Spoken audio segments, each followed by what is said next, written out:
Sa mga katik vloggers, mga subscribers, bago at luma, mga supporters, mga dumaan, dumalaw at bumisita sa channel, lahat ng mga viewers, secret viewers at silent viewers, magandang araw. So ito, ang ituro ko naman sa inyo sa mga gustong magbuo ng headphone amplifier. So ito maganda gamitin itong headphone amplifier na to dahil hindi mo na kailangan ng mataas sa supply, pwedeng mababa, pwedeng battery operated siya, at handy gamitin dahil napakaliit nito. Yung sukat nito ay nasa ano lang 2 by 2.3 centimeter. Ayan, napakaliit nito, sobrang liit. So pwedeng ilagay lang natin sa isang maliit na kasing laki ng matchbox, tapos lagyan natin ng battery na maliit. So tutunog siya, meron ka ng headphone amplifier. So ganun siya kaliit. Ang kanyang number ay MEX97220. Okay? So ang itong klaseng headphone amplifier na to ay napakagaling ng kanyang mid-high. Mamaya ipaparinig ko sa inyo. Napakagaling ng kanyang mid-high, napakalinis, yung kanyang dynamics napaka maayos. Kaya lang medyo bumaba yung kanyang low frequency, yung kanyang bass, para sa mga mahilig sa medyo lutang na lutang yung detalyado yung mid-high, tapos hindi na maganong kalakasan yung bass. So ito yung para sa inyo. So ngayon ituturo natin kung paano nga ba ito itatap, kasi daming nagkakamali nito ay hindi raw tumutunog. So itong itong headphone amplifier module na to ay yung kanyang input ay differential to balance input. Kaya kung makikita mo yung input nito, hindi naka-ground, ang kanyang marka na nakalagay sa kanyang terminal ay positive, right positive, tapos right negative, left positive, left negative. Okay? So ganun yung kanyang input. So nandito yung input, ito yung left, ito yung right, tapos dito yung output niya. So madalas ginagawa ng iba, nagkakamali ito yung ginagawa, kasi yung ibang sealer din naman kasing binibilhan natin, walang mga label, kaya hindi natin maiwasang magkamali ng top. Okay? So wala namang problema kung magkakamali tayo ng top, basta yung supply natin ay tama, wala namang masisira dyan. So ang ginagawa ng iba, dito nila pinapasok yung input, tapos itong dalawang out na yan, so parang ginagaya nila sa mga tinatawag natin na class D amplifier. Okay, yung mga class D amplifier na hindi siya naka-ground, class D, class F. So dito nila tinatap yung kanilang signal. Tapos dito yung papunta sa kanilang mga headphone, yung out. Ito yung ginagawa nilang out. So mali. So dapat, yung tama talaga, dito ka nag-i-end. Dito ka nag-feed ng signal. Ito yung papunta sa yung headphone or earphone dito. O kaya, itong circuit na to ay pwede natin gamitin as amplifier preamp. Ito.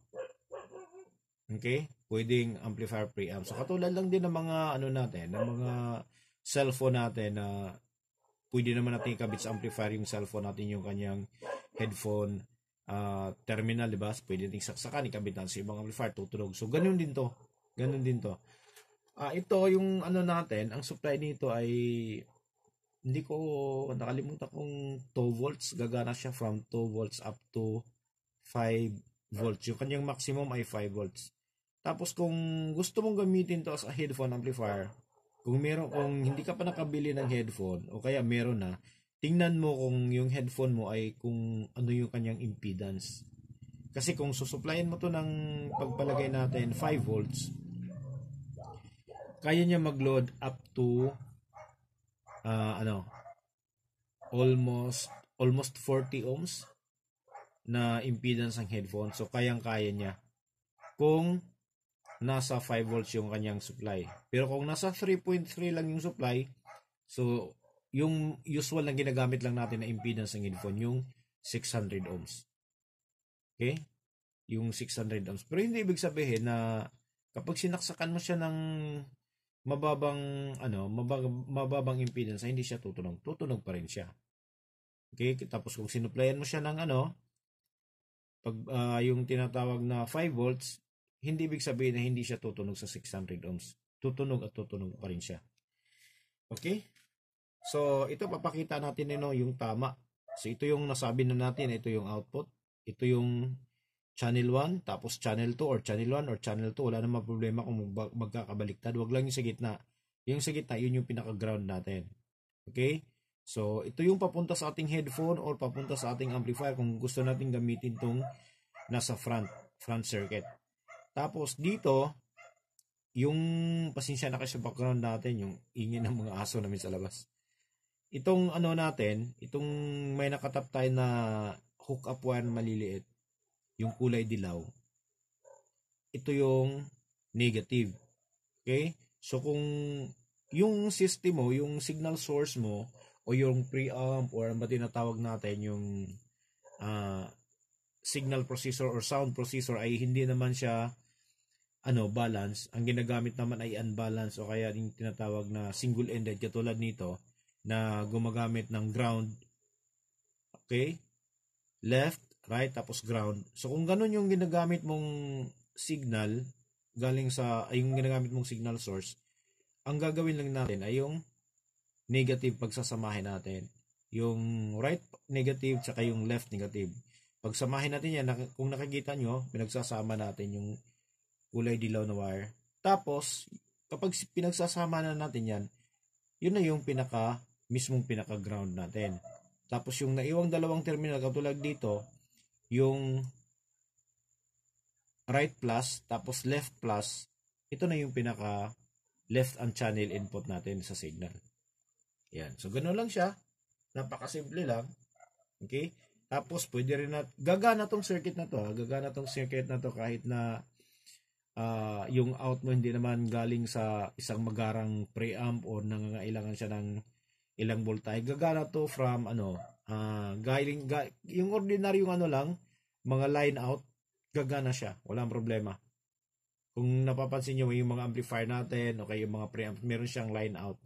Gagana. Dito mo itatap yung line out. Kaya nga, sinasabi ko, tingnan lang natin kung yung line out ba natin ay gumagamit ng XLR. Kapag gumagamit ng XLR yan, lalo na kapag branded yung ginagamit mo, so sigurado balance yung output niyan. Kaya kapag balance, wala ka nang gagawin. Hindi na katulad nito na ginajump natin. Wala ka nang i-jump.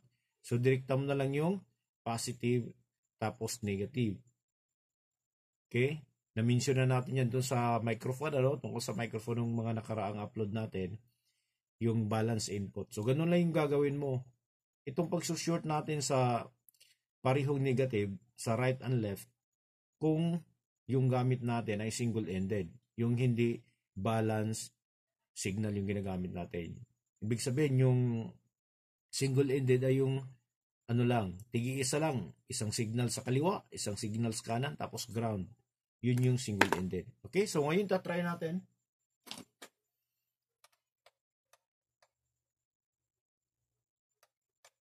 Pakinggan nyo kung gaano kalinis tumunog yung nito.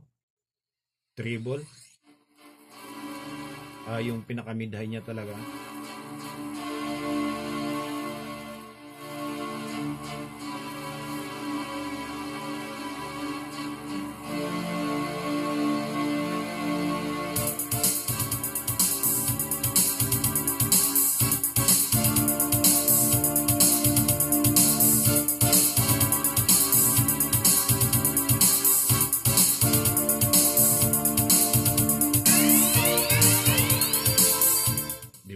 Malinis tumunog.